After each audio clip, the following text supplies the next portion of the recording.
Hello students, NCERT physics class 12th में आप सभी का स्वागत है। आज का हमारा टॉपिक है किसी चुंबकीय द्विध्रुव के कारण अक्षीय स्थिति में चुंबकीय क्षेत्र की तीव्रता का व्यंजक निकालना या व्यंजक व्युत्पन्न करना। तो सबसे पहला प्रश्न ये उठता है कि क्या हमने अक्षीय स्थिति संबंधित कोई भी ऐसा प्रश्न किया है? तो आंसर है हाँ। हमने अध्याय 1 में अक्षीय स्थिति पर तीव्रता निकाली थी, लेकिन वो जो प्रश्न था वो विद्युत से रिलेटेड था। मैं आपको दिखा देता हूँ। ये देखिए, जो आपके नीचे प्रश्न दिख रहा है इसे हमने सॉल्व किया है अध्याय 1 में। अब इसको और इसको ज़रा ध्यान से देखिए, क्योंकि क्वेश्चन जो एग्ज़ाम में आएगा तो आपको पहले देख लेना है कि कौन विद्युत से संबंधित है और कौन चुंबक से संबंधित है और कौन सा हमें डेरिवेशन करना है। हालांकि इन में दोनों व्यंजक में काफ़ी समानता है, कुछ एक दो चेंजेस आएंगे जिससे प्राप्त होने वाला जो हमारा सूत्र, जो हमें आखिरी में सूत्र मिलेगा वो भी हमें अलग मिलेगा। लेकिन ज़रा देखते हैं अंतर क्या है। देखिए, इसमें लिखा है कि चुंबकीय द्विध्रुव के कारण, लेकिन इसमें लिखा है विद्युत द्विध्रुव के कारण। तो आपको मालूम होना चाहिए विद्युत द्विध्रुव क्या है और आपको मालूम होना चाहिए कि चुंबकीय द्विध्रुव क्या है, क्योंकि यही तो बेसिक है ना इस क्वेश्चन का। अगर आपको मालूम ही नहीं होगा कि चुंबकीय द्विध्रुव क्या होता है, चुंबकीय द्विध्रुव आघूर्ण क्या होता है, तो कैसे आप इस व्यंजक को करोगे। इसके बाद देखिए, चुंबकीय से संबंधित है, ये विद्युत से संबंधित है, दोनों द्विध्रुव ही हैं के कारण अक्षीय स्थिति में यहाँ पे जब चुंबकीय द्विध्रुव है तो चुंबकीय क्षेत्र की तीव्रता निकालने को कहा जाएगा। यहाँ पे विद्युत द्विध्रुव है, इसलिए विद्युत क्षेत्र की तीव्रता निकालने के लिए कहा जाएगा। बिल्कुल सिंपल है ना। तो यहाँ पे सबसे अच्छी बात यह है कि हमने विद्युत द्विध्रुव के कारण अक्षीय स्थिति में तीव्रता पढ़ी हुई है, तो हमें आइडिया है कि ये व्यंजक कितना बड़ा है, कैसे सॉल्व होता है। तो उसी आधार पर हम इस व्यंजक को भी सॉल्व करेंगे। तो आइए इस व्यंजक को बहुत अच्छे से यदि आपको समझना है तो इसका बेसिक समझ लेते हैं। बेसिक क्या है, चुंबकीय द्विध्रुव क्या है, और जैसे हमने विद्युत द्विध्रुव के बारे में पढ़ा था तो हम दोनों को रिलेट करके अच्छे से समझ लेते हैं। उसके बाद हमारे लिए व्यंजक काफ़ी आसान हो जाएगा। और जो भाषा हमें एग्ज़ाम में लिखना है, किस तरीके से लिखना है, तो वो भी हम इसमें देखेंगे। यानी कि इसका जो डेरिवेशन हल होगा वो ठीक उसी तरीके से होगा जैसा आपको परीक्षा में लिखना है, ज्यों का त्यों। और इसके मैंने आपको नोट्स भी दिए हुए हैं। नोट्स डाउनलोड करने के लिए आप हमारी वेबसाइट notesbysandeep.com पर जाकर वहाँ पर फ्री में नोट्स डाउनलोड कर सकते हैं। तो चलिए अब हम स्टार्ट करते हैं। हमारा बेसिक क्या रहेगा, चुंबकीय द्विध्रुव। तो अभी तक हमने जो पढ़ा है उसी से रिलेट करते हैं। चलिए मैं आपसे पूछता हूँ, बताइए ये क्या है। तो आप कहोगे ये तो क्षण चुंबक है, क्योंकि अभी हमने पढ़ा हुआ है इसके पहले वाले वीडियोस में कि इस तरीके की जो क्षण के रूप में चुंबक होती है जिसमें दो ध्रुव होते हैं, उत्तरी ध्रुव और दक्षिणी ध्रुव, इसे हम क्या कहते हैं। तो आंसर है इसे हम क्षण चुंबक कहते हैं। चलिए इसका दूसरा नाम क्या है, तो आप कहोगे इसका दूसरा नाम है दंड चुंबक। लेकिन अगर हम इसे बीच से काट दें तो क्या होगा, अगर हम इसे बीच से काट दें तो इतना सेक बचेगा। ये देखिए, इसके दो टुकड़े हो जाएंगे इस तरीके से। अगर हमने इसे बीच से काटा तो इसके कितने टुकड़े हो जाएंगे, दो टुकड़े। अब मैं आपसे पूछता हूं, अगर हम इसे बीच से काटते हैं तो इसके दो टुकड़े हो गए, तो इसका मतलब तो ये हुआ कि यहाँ पर नॉर्थ पोल और यहाँ पर साउथ पोल था। तो क्या हम ध्रुवों को अलग अलग भी कर सकते हैं। हमने दंड चुंबक को या क्षण चुंबक को बीच से काट दिया, तो एक तरफ हो गया नॉर्थ पोल, एक तरफ होगा साउथ पोल। तो क्या मैं आपसे पूछता हूं कि क्या हम ध्रुवों को अलग कर सकते हैं। तो इसका आंसर है नहीं। कभी भी आप याद रखिए, कोई भी अकेला ध्रुव किसी भी चुंबक में संभव ही नहीं है। ये आपको बिल्कुल अपने दिमाग में एक बात नोट कर लेना है। कौन सी बात का, कि अकेले ध्रुव का कोई अस्तित्व नहीं है, यानी अकेला ध्रुव पाया ही नहीं जाता। लेकिन यहाँ देखने से तो ऐसा लग रहा है कि जैसे कोई छड़ चुंबक है, और अगर हम इसे बीच से काटेंगे तो एक तरफ नॉर्थ था, दूसरी तरफ साउथ था, तो हो गए ना अलग अलग। तो कैसे, देखिए इस चुंबक में तो अकेला ध्रुव है, इस चुंबक में तो अकेला ध्रुव है, और यहाँ पर हम कह रहे हैं कि अकेला ध्रुव पाया नहीं जाता। तो ये कैसे पॉसिबल है? तो देखिए, जैसे ही हम इसका टुकड़ा करते हैं तो ये साउथ अपने आप ये वाला एंडिंग पॉइंट बन जाता है, और इस तरफ इसके टुकड़े करने से दूसरा टुकड़ा जो होगा यहाँ पे खाली जगह में अपने आप क्या बन जाता है? नॉर्थ।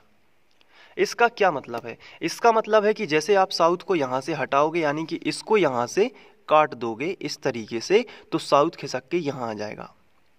फिर आप और काटोगे तो साउथ खिसक के यहाँ आ जाएगा, और काटोगे तो साउथ खिसक के यहाँ आ जाएगा, और काट दोगे तो साउथ खिसक के यहाँ आ जाएगी। यानी कि हम चुंबक में से साउथ को हटा ही नहीं सकते। कहने का मतलब यही है, किसी भी चुंबक में कोई अकेला ध्रुव पॉसिबल ही नहीं है, क्योंकि जैसे ही आप उसको काटोगे तो उसका जो ये वाला हिस्सा है ये दक्षिण की तरफ आने लगेगा, तो ये साउथ बन जाएगा। अब आप सोचो कि अगर हम इस तरीके से काटते जाएंगे तो चुंबक का एक बिल्कुल छोटा सा हिस्सा, जो हो सकता है हमें आंखों से भी ना दिखाई दे, इतना बारीक हो गया, तो क्या उसमें भी अकेला ध्रुव होगा? तो आंसर है नहीं। उसमें भी छोटे छोटे एक नॉर्थ पोल होगा और एक साउथ पोल होगा, जो हमें दिख नहीं रहा है, क्योंकि अकेला ध्रुव तो पॉसिबल ही नहीं है। तो चुंबक को, कहने का मतलब ये है कि हम छड़ चुंबक को कितना भी छोटा कर दें, वो अपनी प्रॉपर्टी नहीं खोता है, यानी कि उसमें NS दोनों ही शामिल होते हैं। तो छड़ चुंबक को हम काटते गए बहुत ही छोटा कर दिया हमने, तो भी उसमें क्या होते हैं? तो भी उसमें उत्तरी ध्रुव और दक्षिणी ध्रुव होते हैं, क्योंकि छड़ चुंबक जैसे मैंने यहाँ पे बनाई। अब यदि आप इस तरीके से यहाँ से काटोगे, जैसे आपने ये नॉर्थ हटाना चाहा तो यहाँ काट दिया, तो क्या होगा बताइए? अब आपको समझ में आ रहा होगा कि ये नॉर्थ खिसक के अपने आप यहाँ आ जाएगा। इसको हटाना चाहा, यहाँ से काट दिया। तो कहने का मतलब है कि हम किसी भी ध्रुव को अलग नहीं कर सकते। अगर आप उस हिस्से को काट दोगे तो नॉर्थ की जो प्रॉपर्टी है अगले हिस्से में, यानी कि उसके पास वाले हिस्से में पहुँच जाएगी। तो कोई भी अकेला जो ध्रुव है वो पॉसिबल ही नहीं है, उसका अस्तित्व नहीं होगा। अगर किसी चुंबक में केवल साउथ बना है तो ये गलत है, क्योंकि साउथ अकेला नहीं हो सकता, नॉर्थ है तभी तो साउथ है ना। इसलिए अकेला ध्रुव अस्तित्व में ही नहीं होता। और यदि हम इस दंड चुंबक को या छड़ चुंबक को या बार मैग्नेट को अगर हम छोटा करते जाएं तो एक छोटा सा हिस्सा मिलेगा, जिसमें भी क्या होंगे? नॉर्थ पोल और साउथ पोल। और इस हिस्से को ही हम क्या कहते हैं? चुंबकीय द्विध्रुव। क्या कहते हैं बताइए? चुंबकीय द्विध्रुव। तो चुंबकीय द्विध्रुव क्या है? चुंबकीय द्विध्रुव, देखिए इस तरीके का एक निकाय है जिसमें दो ध्रुव होते हैं, N यानी कि उत्तरी ध्रुव, और दूसरा होता है दक्षिणी ध्रुव। और इनके बीच की दूरी कैसी होती है? काफ़ी कम होती है, जिसे हम 2L मान लेते हैं। अब आपको विद्युत द्विध्रुव याद आ रहा होगा। विद्युत द्विध्रुव क्या होता है कि जब दो बराबर किंतु विपरीत आवेश, यानी कि बराबर हैं लेकिन विपरीत है, जैसे एक प्लस क्यू है और दूसरा माइनस क्यू है, तो जब दो बराबर किंतु विपरीत आवेश एक दूसरे से अल्प दूरी पर होते हैं, अल्प दूरी यानी बहुत ही छोटी, जैसे कि परमाणु के नाभिक में उपस्थित धन आवेश और चक्कर लगाने वाला इलेक्ट्रॉन, ये देखिए बराबर आवेश होते हैं, दोनों के पास 1.6 × 10⁻⁹ की घात चार्ज होता है, लेकिन एक दूसरे से बहुत ही कम दूरी पर होते हैं। अब आप सोच लीजिए परमाणु कितना छोटा होता है, तो कितनी छोटी दूरी हो गई ना। तो यहाँ पे हम कह सकते हैं कि जब दो बराबर आवेश हों किंतु उनकी प्रकृति कैसी है? विपरीत है, यानी कि एक धन का है और एक ऋण का है। तो जब दो बराबर किंतु विपरीत आवेश एक दूसरे से बहुत ही छोटी दूरी पर होते हैं, तो उसे हम क्या कहते हैं? ऐसे निकाय को क्या कहते हैं? ऐसे निकाय को द्विध्रुव कहते हैं। लेकिन वो विद्युत से संबंधित है, यानी कि उसमें आवेश हैं, तो उसे विद्युत द्विध्रुव कहते हैं। और यदि वह नॉर्थ पोल साउथ पोल से संबंधित है, उत्तरी दक्षिणी ध्रुव से संबंधित है, चुंबक से संबंधित है, तो उसे हम क्या कहते हैं? चुंबकीय द्विध्रुव। ये भी साइज में काफ़ी छोटा होता है, इनके बीच की दूरी भी काफ़ी कम होती है। तो इस तरीके से हम समझ सकते हैं कि जैसे हमने विद्युत द्विध्रुव को स्टडी किया हुआ है वैसे ही चुंबकीय द्विध्रुव होता है। बस चेंजेस इतना है कि विद्युत द्विध्रुव में आवेश होते हैं, जहाँ पर चुंबकीय द्विध्रुव में क्या होते हैं, ध्रुव होते हैं। तो वही बात आ गई सामने निकल के कि चुंबकीय द्विध्रुव कुछ भी नहीं है, नॉर्थ पोल और साउथ पोल, यानी कि जब दो ध्रुव यहाँ पे नॉर्थ पोल और साउथ पोल, यानी जब दो उत्तरी ध्रुव और दक्षिणी ध्रुव एक दूसरे से बहुत ही अल्प दूरी पर होते हैं, यानी कि 2L दूरी पर, जिसे हम अल्प दूरी को क्या मानते हैं, 2L दूरी, आप 2A भी मान सकते हैं। तो ये बहुत ही छोटी दूरी पर होते हैं और इसे ही हम क्या कहते हैं, चुंबकीय द्विध्रुव। और ये कहाँ से आता है, यदि हम क्षण चुंबक को बिल्कुल छोटा करते जाएं तो एक ही ध्रुव जो है उसका अस्तित्व समाप्त नहीं होता, वो खिसकता जाता है और नॉर्थ के इतने करीब हो जाता है कि इनके बीच की दूरी काफ़ी कम बचती है। और ऐसी स्थिति में हम उसे द्विध्रुव कहने लगते हैं, क्योंकि वो बहुत ही छोटा हिस्सा हो जाता है। लेकिन उसका भी चुंबकीय क्षेत्र होता है, तो वो अक्षीय स्थिति भी हो सकती है। अक्षीय स्थिति का मतलब कि जैसे अब देखिए, सुविधा के लिए हम उस द्विध्रुव को क्षण चुंबक जितना ही बड़ा बना देते हैं ताकि वो दिखाई दे और स्टडी करने में हमें सुविधा हो। तो जैसे हमने ये बना दिया, अब इसे आप किसी केस में क्षण चुंबक कह सकते हैं, लेकिन जब हम चुंबकीय द्विध्रुव हेडिंग डाल देते हैं तो इसे आपको चुंबकीय द्विध्रुव समझना है। हालांकि ये इतना बड़ा नहीं होता, ये बहुत ही छोटा होता है, क्योंकि ये तो क्षण चुंबक है। लेकिन अध्ययन के लिए मैं पहले से बता देता हूँ कि अध्ययन के लिए हम इसे क्या करते हैं, थोड़ा सा बड़ा बना लेते हैं। तो ये मान के चलिए क्या है, चुंबकीय द्विध्रुव है। अब इसके सामने भी चुंबकीय क्षेत्र होगा, इसके ऊपर भी चुंबकीय क्षेत्र होगा। सामने वाली स्थिति को, ये अक्ष पर है इसलिए हम सामने वाली स्थिति को क्या कहते हैं, अक्षीय स्थिति। क्या कहते हैं, अक्षीय स्थिति। और इसके ऊपर भी चुंबकीय क्षेत्र होगा। तो ये जो है बाई अक्ष वाला पोर्शन है, ये ग्राफ आपने पढ़ा होगा, तो ये बाई अक्ष बनाते हैं ना इस पर, तो इसे हम क्या कहते हैं, निरक्षीय स्थिति। तो देखिए, अक्षीय स्थिति पर इस पॉइंट पर हमें तीव्रता निकालनी है, किसके कारण, ये बताइए क्या है, चुंबकीय द्विध्रुव है। ये क्या है, चुंबकीय द्विध्रुव। अब आपको क्वेश्चन अच्छे से समझ में आएगा। ये क्या है बताइए, चुंबकीय द्विध्रुव। इसके कारण हमें कहाँ पर तीव्रता निकालनी है, अक्षीय स्थिति में भी निकालनी है और निरक्षीय स्थिति में भी निकालनी है। तो किसके कारण निकालनी है बताइए, चुंबकीय द्विध्रुव के कारण। आपको याद होगा आपने विद्युत द्विध्रुव के कारण तीव्रता निकाली है अध्याय 1 में, प्लस क्यू आवेश माइनस क्यू आवेश होता था ना। तो आपने अक्षीय स्थिति में भी तीव्रता निकाली है और निरक्षीय स्थिति में भी तीव्रता निकाली है। बस वही केस यहाँ पे है, वही सारे व्यंजक, वही सारे डेरिवेशन यहाँ पर दोहराए जा रहे हैं, लेकिन सिर्फ चुंबक के साथ। जैसे कि आपने कूलाम का नियम अध्याय 1 में पढ़ा है, कूलाम का नियम आपने यहाँ भी पढ़ा है, लेकिन इन दोनों में डिफरेंस क्या है, वहाँ पे आपने जो पढ़ा है वो आवेशों से संबंधित है और यहाँ पे जो आप पढ़ रहे हैं वो चुंबक से संबंधित है। तो बस थोड़ा सा डिफरेंस है, इनके जो फॉर्मूले आते हैं वो भी लगभग समान ही आते हैं, थोड़ा सा चेंज हो जाता है, चुंबक से रिलेटेड है इसलिए। चलिए ठीक है, तो हमने समझा कि चुंबकीय द्विध्रुव आखिर होता क्या है और अक्षीय निरक्षीय में हम कैसे ज्ञात करते हैं।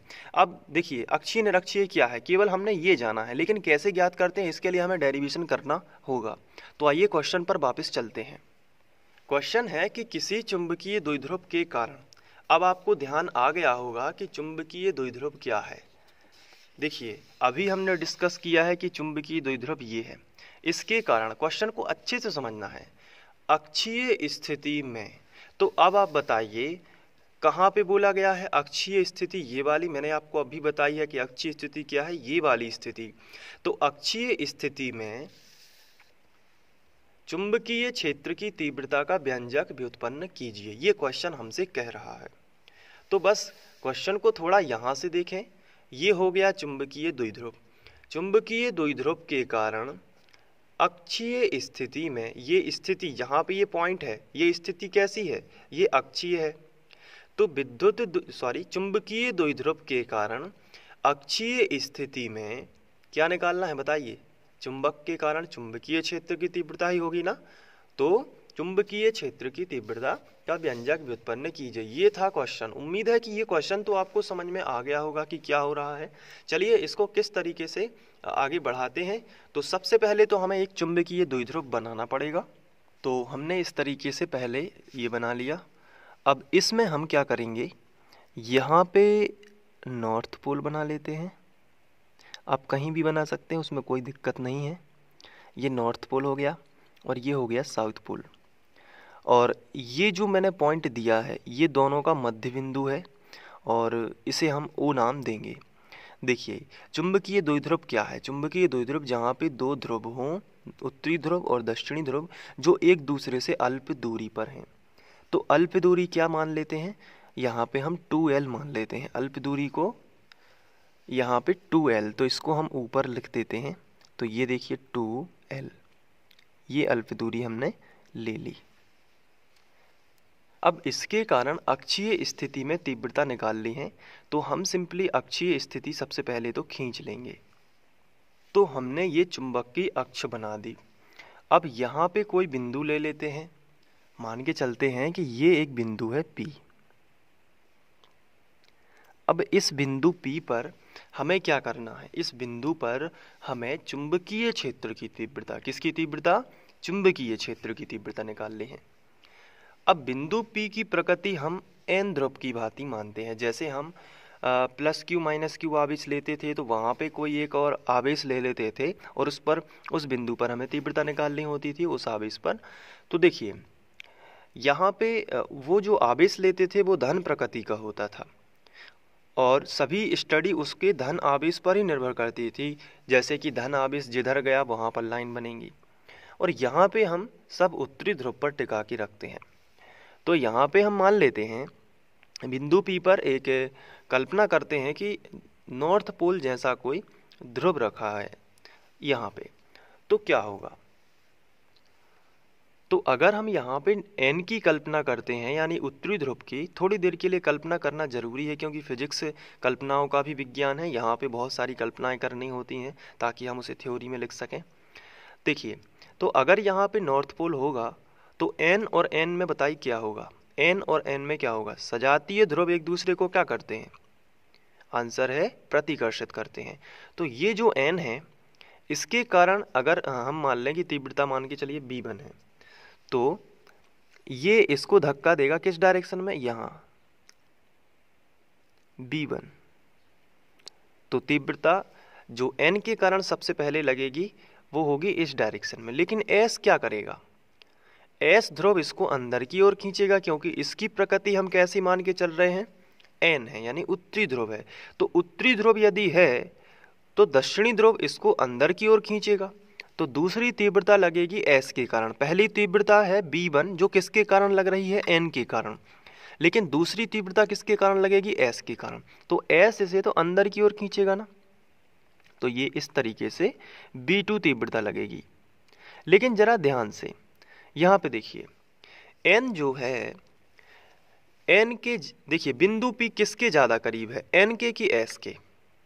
तो आप कहोगे कि N के ज़्यादा करीब है, तो इसलिए इसका जो है इस पर, इसके कारण इस पर जो लगने वाली तीव्रता है वो ज़्यादा होगी, यानी कि प्रतिकर्षण का बल ज़्यादा होगा क्योंकि N इसके करीब है। तो इससे क्या होगा कि N P को धक्का देगा और बाहर की ओर करेगा। तो सीधी सी बात है, मैं ये कहना चाहता हूँ कि B1 का मान ज़्यादा है, यानी कि N के कारण जो तीव्रता होगी बिंदु P पर वो ज़्यादा होगी और B2 कम होगी। क्यों? क्योंकि N बिंदु P के ज़्यादा करीब है।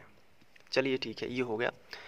अब इसके बाद हम इससे रिलेटेड जो जैसे हमने यहाँ पे मध्य बिंदु ले लिया, कोई भी हम ले सकते थे, हमने O बिंदु मान लिया कि इसका जो सेंटर है किसका? चुंबकीय द्विध्रुव का, इसका सेंटर क्या हो गया? O। अब देखिए ये पूरी लंबाई 2L है, ये मध्य बिंदु O है, तो S से O तक की दूरी L हो जाएगी और O से N तक की दूरी भी L हो जाएगी। दोनों जुड़ जाएंगी तो कितना हो गया? 2L। तो मध्य बिंदु का तो मतलब ये होता है कि उस लंबाई को बराबर दो हिस्सों में बांट दो। तो 2L है तो यहाँ भी L हो जाएगा, यहाँ भी L हो जाएगा। ठीक है, अब हम क्या करेंगे कि मध्य बिंदु से बिंदु P तक की दूरी मानेंगे। ऐसा क्यों किया है हमने? N से दूरी क्यों नहीं मांगी? क्योंकि हम नापना चाहते हैं द्विध्रुव से बिंदु P तक की दूरी। लेकिन द्विध्रुव में तो दो ध्रुव हैं, एक ये है और एक ये है। तो क्या करना चाहिए? तो ना हम यहाँ से दूरी नापते हैं और ना हम यहाँ से दूरी नापते हैं। हमने डिसाइड किया कि हम दोनों के बीच में एक बिंदु लेंगे, वहाँ से दूरी नापेंगे बिंदु P की और वही द्विध्रुव से दूरी होगी ताकि ज़्यादा शुद्ध रहे। तो हम क्या करेंगे? सिंपली O से P तक की दूरी होगी द्विध्रुव की दूरी। तो हमने इस तरीके से दूरी, और वो दूरी कितनी ली है, r। तो इस तरीके से पूरा का पूरा हमारा जो सेटअप है चित्र का ये हो गया है। अब लेकिन हमें जो चित्र हमने बनाया है वो एग्जाम में हमें लिखना भी होता है कि क्या है चित्र में। तो बस जो चित्र में आपने समझा है वही हम यहाँ पे लिखेंगे एक एक करके। सबसे पहले मैं लाइंस खींच लेता हूँ ताकि सीधी लाइन में लिखा जाए। तो इसके बारे में हम लिखना स्टार्ट करते हैं। सबसे पहले हम क्या लिखेंगे, माना कि NS जो है एक चुंबकीय द्विध्रुव है। तो हमने इस तरीके से लिख लिया। अब इस द्विध्रुव की लंबाई बता देना। पहले तो द्विध्रुव के बारे में ही लिखना है पूरा, फिर आगे बढ़ना है। तो माना NS एक चुंबकीय द्विध्रुव है जिसकी लंबाई क्या है, 2L। इसके साथ साथ हम यहाँ पे इनकी ध्रुव प्रबलता M मान लेते हैं। तो लिखेंगे तथा ध्रुवों की ध्रुव प्रबलताएं M है।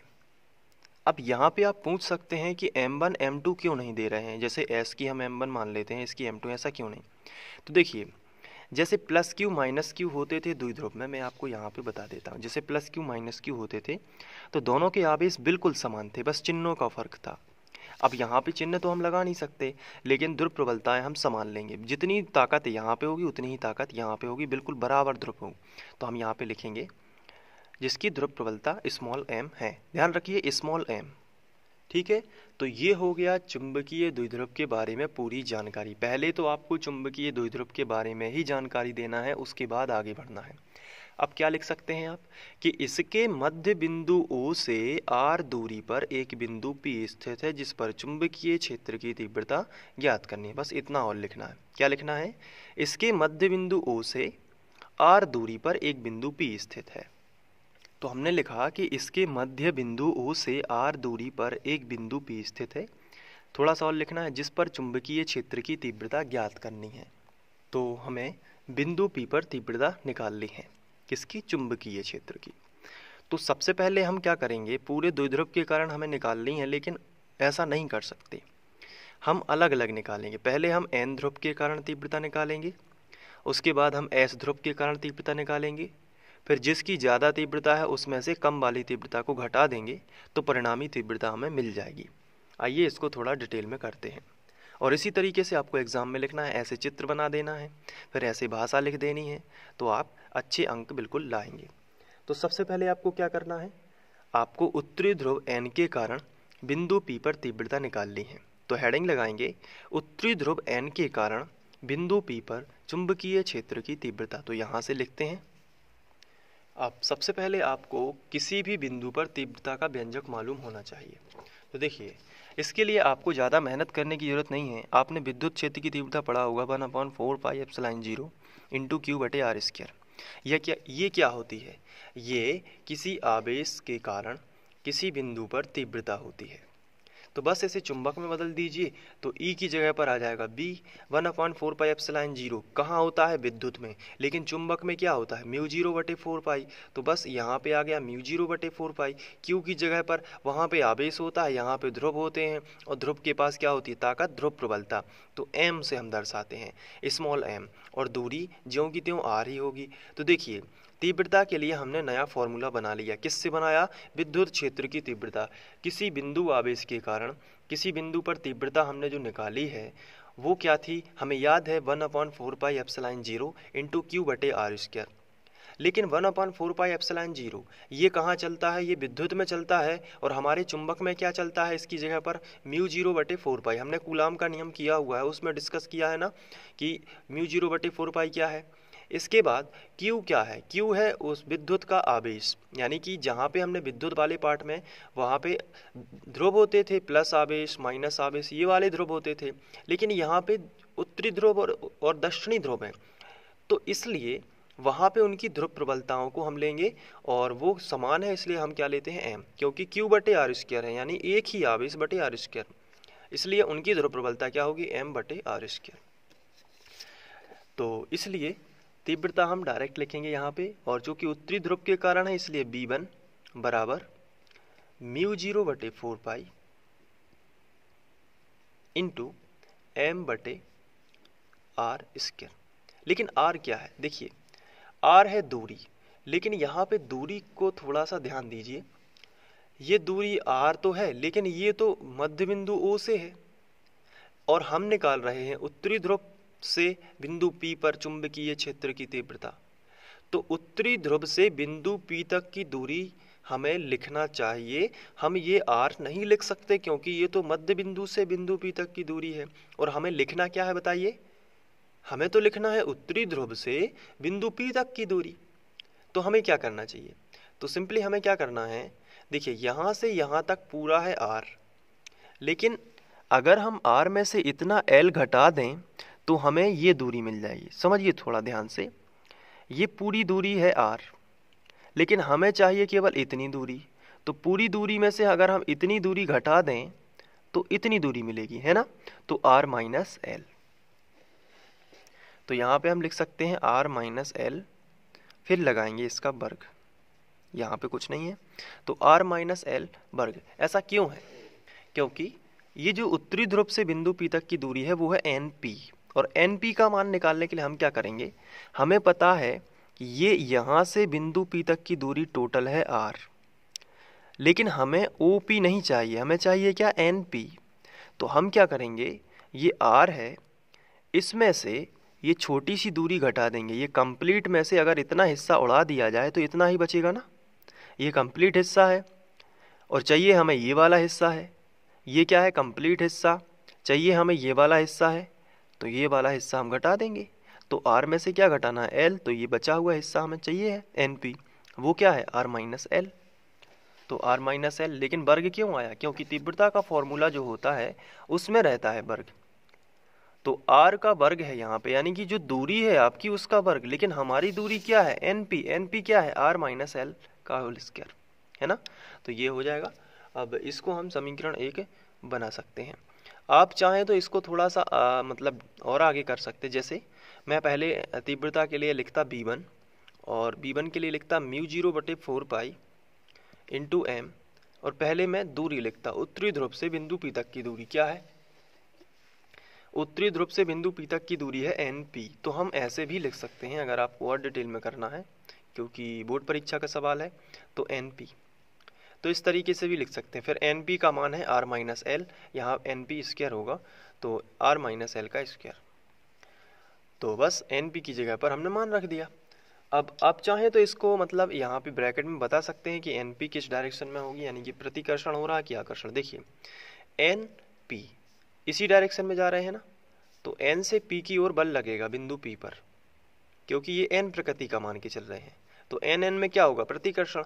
तो NP वेक्टर दिशा, अगर ये इस तरीके से होता तो PN लिखते अपन, तो यहाँ पे हम क्या लिखेंगे, NP वेक्टर दिशा में। ये आप डायरेक्शन भी बता सकते हैं तो और अच्छा हो गया। चलिए अब इसको हम बना देते हैं समीकरण 1। तो ये तो हुआ उत्तरी ध्रुव के कारण बिंदु P पर तीव्रता।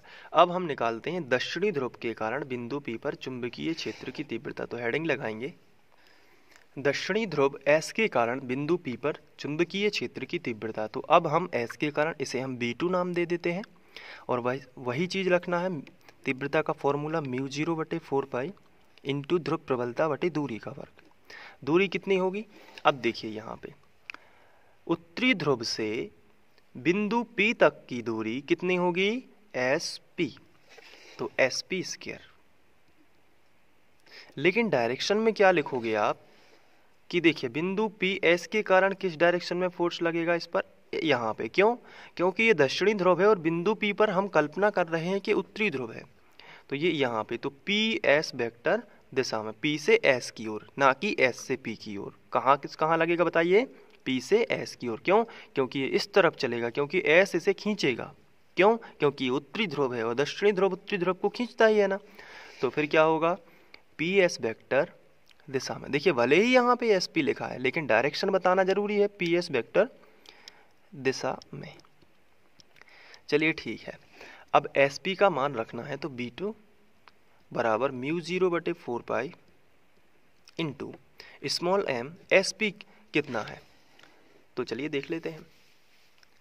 S से लेकर P तक की बहुत लंबी दूरी है ना, तो उसके लिए क्या करना पड़ेगा, ये R तो चाहिए पूरा यहाँ से यहाँ तक, साथ में हम सोच रहे हैं कि ये वाला हिस्सा भी चाहिए क्योंकि S से नापना है। तो ये वाला हिस्सा कितना है, L है ना। तो L और R दोनों को जोड़ना पड़ेगा क्योंकि बड़ी दूरी है। तो ये वाला हिस्सा है यहाँ से यहाँ तक का r, और यदि उसमें हम l यानी इतना हिस्सा और जोड़ दें तो हो जाएगा SP। तो सीधी सी बात है r प्लस एल लिखना है, तो r प्लस एल, और इसका क्या करना है वर्ग, क्योंकि SP का वर्ग है। अब इसको हम बना देते हैं समीकरण 2। अब आपको मालूम है और मैंने शुरू में भी आपको बताया है कि बताइए B1 बड़ा है कि B2, चित्र में देख के बता दीजिए B1 बड़ा है कि B2। तो मैंने आपको बताया था कि बिंदु P पर सबसे ज़्यादा बल किसके कारण लगेगा, जो उसके करीब है ध्रुव। कौन सा? उत्तरी ध्रुव। उत्तरी ध्रुव के कारण तीव्रता क्या है? B1, यानी कि B1 का मान ज़्यादा है B2 की अपेक्षा। तो क्या करना है यहाँ पे, इसलिए परिणामी तीव्रता, तो हमने हेडिंग लगा दी परिणामी तीव्रता। तो परिणामी तीव्रता के लिए आपको क्या करना होगा, परिणामी तीव्रता को हम B मान लेते हैं और B का मान निकलेगा B1 में से जब आप B2 घटा दोगे तो B बराबर, B1 का मान रखते हैं पहले, तो देख लेते हैं B1 का मान कितना है, μ0/4 m/r माइनस एल का वर्ग। तो वही यहाँ पे रखेंगे μ0/4 इंटू m/r माइनस एल का वर्ग। ठीक है, माइनस है तो अब माइनस लगा दीजिए। फिर B2 का मान तो यही लिखा है सामने, μ0/4 इंटू m/r प्लस एल का वर्ग। ठीक है, अब आगे बढ़ते हैं। यहाँ पे देखिए μ0/4 यहाँ है और μ0/4 यहाँ भी है, m यहाँ है, m यहाँ है, तो यहाँ पे कॉमन क्या क्या मिल रहा है देखिए, μ0/4 इंटू m, ये हमें कॉमन मिला। तो ब्रैकेट में क्या बचा, ये निकल गया पूरा, ये निकल गया। तो यहाँ पे क्या बचा, अगर μ0/4 m निकाल दीजिए तो m निकल गया, ऊपर कुछ नहीं बचा तो 1 माना जाता, 1/r माइनस एल का वर्ग, ये हो गया। माइनस यहाँ भी μ0/4 और m निकल गया तो 1/r प्लस एल का वर्ग, ये होगा इस तरीके से। अब इसको और आगे सॉल्व करते हैं। तो अगले पन्ने में मैंने ये स्टेप दोबारा से लिख लिया है ताकि सुविधा हो हल करने में। चलिए आगे बढ़ते हैं, इसी को अब सॉल्व करना था। तो b बराबर μ0/4 इंटू m। चलिए इसको सॉल्व करते हैं। देखिए अब हम यहाँ पे बटे वाली संख्याएं हैं और बीच में प्लस माइनस होता है तो हम एलसीएम लेते हैं। तो देखिए यहाँ पे हमें लघुत्तम लेना होगा, तो हम यहाँ पे एक सिंपली लाइन खींच देते हैं। ये हमने लाइन खींच दी। अब देखिए कोष्टक के अंदर वाली संख्याओं को देखिए, यहाँ पे माइनस है, यहाँ पे प्लस है, तो a minus B A plus B क्या होता है, एक बार धन एक बार ऋण के लिए सर्वसमीका होती है ए स्क्वायर यानी कि r square minus B square यानी कि एल स्क्वायर। ये देखिए, और दोनों पे लगा है वर्ग, इसलिए हमने लगा दिया वर्ग। फिर से देख लेते हैं थोड़ा सा, यहाँ पे एक बार माइनस है और एक बार प्लस है, तो आपको याद होगा कि a माइनस बी और a प्लस बी क्या होता है, तो इसका जवाब है A square minus B square. यही सर्वसमीका लगी है। अगर आप ब्रैकेट के अंदर देखें तो यहाँ पे क्या लिखा है, r माइनस एल, यानी कि इसको a मान लीजिए r को, और b को क्या मानना है l, या l को क्या मानना है b। तो देखिए a माइनस बी और a प्लस बी क्या बनेगा, ए स्क्वायर यानी कि पहले वाले अक्षर का वर्ग माइनस दूसरे वाले अक्षर का वर्ग, और दोनों पर क्या लगा है वर्ग, तो इस पर भी हम क्या लगा देंगे वर्ग, इस तरीके से। तो हो गया ना इसका एलसीएम। अब देखिए, अब मैं आपको एक ट्रिक देता हूँ, इसका गुणा इसमें करिए, इसका गुणा इसमें करिए, तो आप जल्दी से इसको एग्ज़ाम में कम समय में कर पाएंगे। हालांकि एलसीएम से भी कर सकते हैं, जब इसको कैंसिल करेंगे तो ये बचेगा, लेकिन वो सब नहीं करना है, मैं डायरेक्ट बता देता हूँ। इसका इसमें करना है सबसे पहले, तो r प्लस एल का होल स्क्वायर का 1 में करोगे तो किसी भी संख्या का 1 में गुणा करोगे वही संख्या आती है, तो r प्लस एल का वर्ग ये यहाँ पे मिलेगा, माइनस इसका इसमें करोगे तो वही संख्या आएगी r माइनस एल का वर्ग। लेकिन जरा ध्यान से, यहाँ पे माइनस लगा है तो आप गलती कर सकते हैं, थोड़ा सा और अच्छे से समझना है। μ0/4 इंटू m, देखिए a प्लस बी का होल स्क्वायर क्या होता है, सिंपल है, A square plus B square plus 2ab, यानी कि 2 a का मान r है और b का मान l है, तो RL हो जाएगा। इसके बाद माइनस लगा है तो माइनस, लेकिन यहाँ पे ब्रैकेट, क्यों? क्योंकि माइनस का अंदर गुणा होगा। यहाँ पे यही गलती हो सकती है कि अगर आप ब्रैकेट लगाना भूल गए तो इसका मतलब है कि आप माइनस का गुणा करना भी भूल सकते हैं, जिससे कभी भी आपका आंसर नहीं आएगा। तो जैसे माइनस लगा है तो इसकी तो लगानी है सर्वसमी का, तो ब्रैकेट पहले लगाइए ताकि याद रहे कि माइनस का गुणा अभी बाकी है। देखिए r माइनस एल का होल स्क्वायर, तो a माइनस बी का होल स्क्वायर, तो ए स्क्वायर माइनस वाली सरसमीका में यहाँ पे a की जगह पर मुझे r लिखना चाहिए, तो r स्क्वायर और प्लस हो जाएगा एल स्क्वायर माइनस 2RL, ये माइनस वाली सरसमीका। और ये देखिए मैंने ब्रैकेट ख़त्म किया, इसके बाद ये लगा दिया, तो यहाँ पे आप यहाँ पे कुछ इस तरीके का ब्रैकेट लगा दीजिए, ये मैथमेटिकली सही रहेगा। इसे हम मंझला कोष्ठक भी कहते हैं, फिर बड़ा कोष्ठक। अब इसको देखिए, यहाँ पे इसको माइनस का गुणा करना है, पहले हम नीचे वाली संख्या लिखते हैं, बड़े हम स्केल से खींच लेते हैं ताकि एकदम सीधी लाइन आ जाए।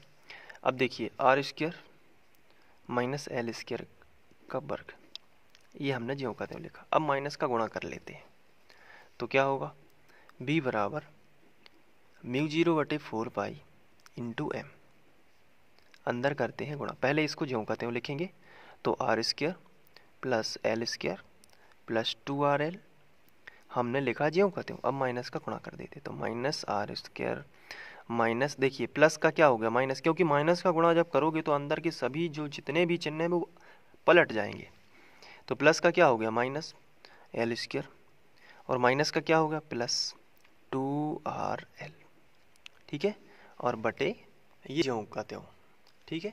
अब आगे बढ़ते हैं, यहाँ पे देखिए R square plus R square minus का कैंसिल, प्लस का एल स्क्वायर माइनस का केवल ये बचेगा, तो 2 और 2 हो जाएंगे 4, तो b बराबर μ0/4 इंटू एम। अब इसको देखिए 2RL 4RL ये जुड़ गए, नीचे बचा R square minus L square का होल स्क्वायर। अब यहाँ पे मैं आपको एक छोटी सी बात और बता देता हूँ कि चुंबकीय द्विध्रुव आघूर्ण, इसके बारे में थोड़ा समझ लेते हैं ताकि हम यहाँ पे इसको लिख सकें। चुंबकीय द्विध्रुव आघूर्ण जैसे विद्युत द्विध्रुव आघूर्ण होता था ना, वैसे ही है। अब इसमें क्या है, चुंबकीय द्विध्रुव आघूर्ण को हम कैपिटल एम से दर्शाते हैं, जबकि ध्रुव प्रबल को स्मॉल एम से। चुंबकीय द्विध्रुव आघूर्ण कैपिटल एम बराबर क्या होगा, इसका फॉर्मूला होता है यहाँ पे 2L इंटू एम, या m इंटू 2L कर दीजिए, m इंटू 2L। अगर m इंटू 2L कहीं पर लिखा है तो वहाँ पे क्या हो जाएगा कैपिटल M, जैसे होता था विद्युत द्विध्रुव आघूर्ण में कि जो यहाँ पे हम विद्युत द्विध्रुव आघूर्ण को P से दर्शाते थे, वो होता था Q इंटू 2L। तो यहाँ पे आवेश का 2L में गुणा होता था, यहाँ पे ध्रुव प्रबल का 2L में गुणा होगा, तो ये होता है चुंबकीय द्विध्रुव आघूर्ण।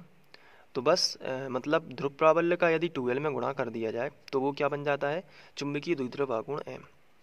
तो यहाँ पे ढूंढ लेते हैं, काफ़ी शॉर्ट में मैंने बता दिया है, आई होप आपको समझ में आ जाए।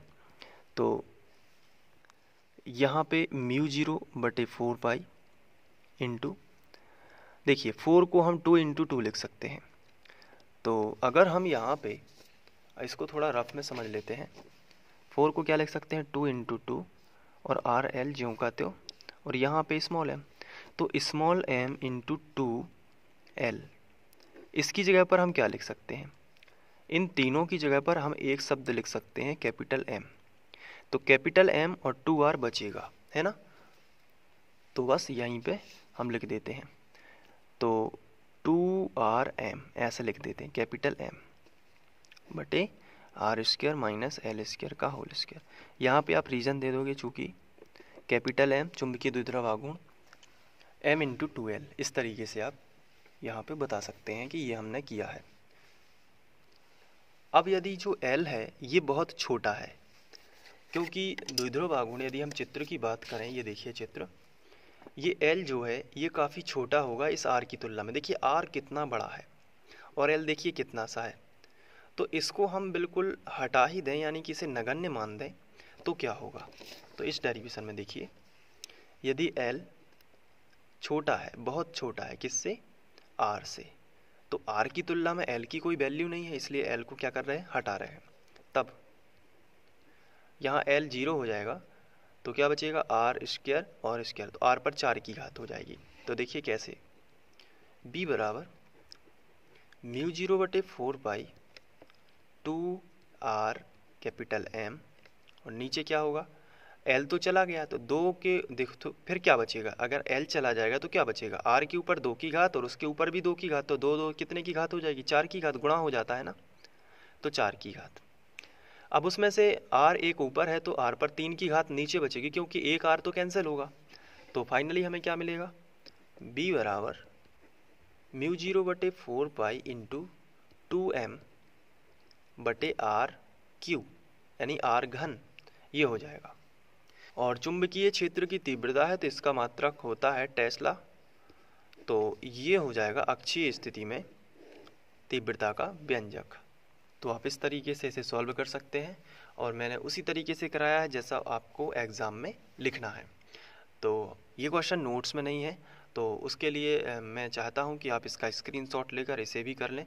ज़्यादा कठिन नहीं है, बस आप इसको 1 या 2 बार दोहराएंगे तो आप निश्चित ही इसको कर पाएंगे, क्योंकि वीडियो देखने के तुरंत बाद यदि आप दोहरा लेते हैं तो निश्चित ही आप इसको अच्छे से कर पाएंगे। क्योंकि अगर आप वीडियोस बस देखेंगे तो तुरंत के लिए तो आपको ये याद सा हो जाएगा, लेकिन उसके बाद जब तक आप खुद से प्रैक्टिस नहीं करोगे तब तक ये बनेगा भी नहीं। तो ज़रूरी है कि काफ़ी पेन उठाएं और ख़ुद से भी करें। तो चलिए मैं स्क्रीनशॉट या आप वीडियो को पॉज भी कर सकते हैं और नोट कर सकते हैं।